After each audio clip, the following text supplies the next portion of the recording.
on peut encore agir. Chaque dixième de degré compte. Chaque émission de dioxyde de carbone compte. La lutte contre le changement climatique, ce n'est pas blanc ou noir, ce n'est pas une question binaire. Alors bien sûr, nous ne pourrons pas éviter la catastrophe.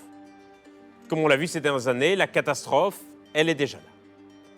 Même si nous arrêtions maintenant toutes nos émissions de gaz à effet de serre, le changement climatique se poursuivrait pendant plusieurs centaines d'années. Au cours de nos vies, il n'y aura pas de retour en arrière. Le changement climatique que nous avons engagé depuis la fin du 19e siècle, il est irréversible. Alors bien sûr, dit comme ça peut sembler très fataliste. Mais la bonne nouvelle, c'est qu'il est encore possible d'agir. Parce que le niveau de réchauffement qu'on va connaître dans le futur, il va largement dépendre de nos émissions actuelles. Et si on continue les trajectoires actuelles, on va tout droit vers un réchauffement de 4 degrés d'ici 2100.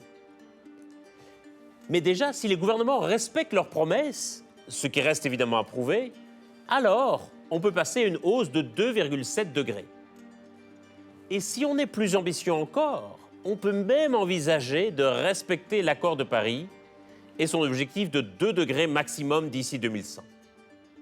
Et ça, c'est capital. Parce que le changement climatique n'est pas du tout le même à 4 degrés et à 2 degrés. À 2 degrés, par exemple, le risque de canicule extrême est multiplié par 5,6. Mais à 4 degrés, il est multiplié par 9,4. Et ça dépend de nous.